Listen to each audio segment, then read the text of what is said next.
Presto's picks. Conference play kicks off for the Hokies and Dukes. The final weekend of Show Me Month includes Friday Night Lights for Virginia, while Virginia Tech and James Madison begin the conference portions of their schedules.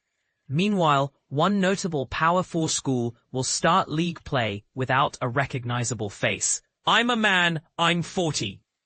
Even those who aren't serious college football fans may know that quote, and the man who turned that into a catchphrase is no longer on the sidelines, leaving the game a lot less interesting.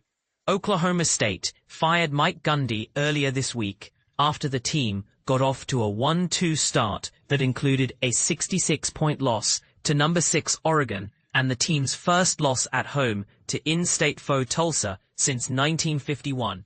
After getting 2 weeks to prepare for the Golden Hurricane. Gundy was a lightning rod during his 19-plus seasons directing the program. From the rant that went viral defending a benched player in 2007, who would transfer to Texas Southern the next offseason, to growing a mullet that replaced the visor, nobody will accuse Gundy of chasing trends. From allegedly firing a contractor because the guy showed up to work wearing a University of Oklahoma t-shirt. Not the coolest move by Gundy. But why poke the guy who's paying you? To literally rewriting history with his 2016 Alamo Bowl rings that gave the team an 11-2 record instead of their actual 10-3 mark that included a controversial loss to Central Michigan. His fault for not getting his team primed to face the Chippewas. Despite his finish that included 11 losses in his final 12 games running the program, Gundy is Oklahoma State football. As a player, he had the good fortune as the Cowboys quarterback in 1987-88 to hand off to future Hall of Famers Thurman Thomas and Barry Sanders. He also had the misfortune of competing in the Big Eight during an era dominated by Oklahoma and Nebraska. OSU went 0-4 against the Sooners and Cornhuskers those 2 years, 20-0 against everyone else. Gundy, as head coach at his alma mater, had the good fortune to have T. Boone Pickens funding his program, notching a school record 170 wins while posting 18 straight winning seasons from 2006-23. He also had some pretty poor timing, as his best teams were each a few years ahead of their time. The 12-1 Big 12 champs of 2011 that finished number 2 after the bowls would have likely made a 4-team field, while the 11-2 Big 12 runners-up in 2021 that finished number 7 wouldn't have looked out of place in the 12-team bracket. And as another Power 4 school makes a September switch, the man who is now 58 looks for what's next. Could TV be calling? Friday night, Virginia 3-1, 1-0 ACC versus number 8 Florida State 3-0, 7 p.m. ESPN. The last 8 meetings have hit the under, but this battle for a share of first place in the ACC features the top 2 scoring teams in the conference. FSU also leads the ACC in rushing yards and passing efficiency. And while quarterback Tommy Castellanos ran for over 1,000 yards 2 years ago at Boston College, the team's leading ground gainer after 3 games this fall is a wide receiver. Mekhi Danzi has ripped off runs of 32, 53, and 64 yards over the first 3 games to push the wideout past the regular ball carriers. The Seminoles have done a fine job bouncing back from last season's 2-10 nightmare, starting with their 2-touchdown takedown of number 8 Alabama. The Cavaliers may be 4-14 against FSU, but they've won 3 of their last 5 against the Seminoles, and that includes the most recent meeting in 2019. Kippy and Buffy are by no means superstitious, but they poured a bottle of Jefferson Vineyards Meritage at that tailgate, and they see no reason not to enjoy the 2021 version. 41% Merlot, 30% Petit Verdot, 29% Cabernet Franc this time. The gold medal winner at the 2025 Virginia Governor's Cup wine competition offers elegant floral notes and preserved cherry on the nose, with flavors of black cherry, cranberry, and spice, according to the winery website. Lengthy tannins on the finish, with flavors of dark chocolate.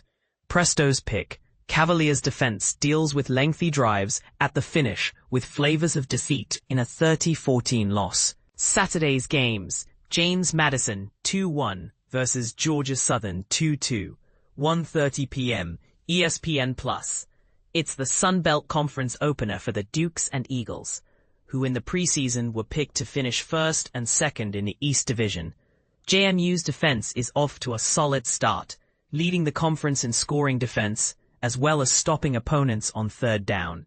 The Eagles, after 4 games, allowed 245.5 yards per game on the ground, the most in the SBC. But they return quarterback J.C. French IV, who threw for 215 yards in a 14-point win over the Dukes last year, and French is coming off a season-high 253 yards passing. In last Saturday's win over Maine, JMU has dropped 9 of 10 in the series, but the Dukes' win came in 2023 at Bridgeforth Stadium. Presto's pick. Dukes deliver a win, 31-19. Navy 3-0 2-0 American versus Rice 3-1 1-0 3:30 p.m. CBSSN. The Owls come to Annapolis for the first time since 2004, and the first question is, can they slow down the most productive rushing attack? Navy averages 375 yards per game in FBS. Rice coughed up 204 in a loss to Houston 2 weeks ago, but held the Mids to 140 yards on the ground in last season's meeting, on their way to a 24-10 upset. They also intercepted Blake Horvath twice, with the first pick leading to the first quarter touchdown that would put them ahead for good. Instead of E.J. Warner, Kurt's son transferred to Fresno State, its first-year starter Chase Jenkins under center for Rice, who threw for 1 touchdown and ran for another as the Owls beat Charlotte in their conference opener. Navy's defense may not grab the headlines like Blake Horvath does, but they've previously held UAB scoreless after halftime, while limiting Tulsa 6 points after intermission. Presto's pick. Midshipmen pull away late, 34-13.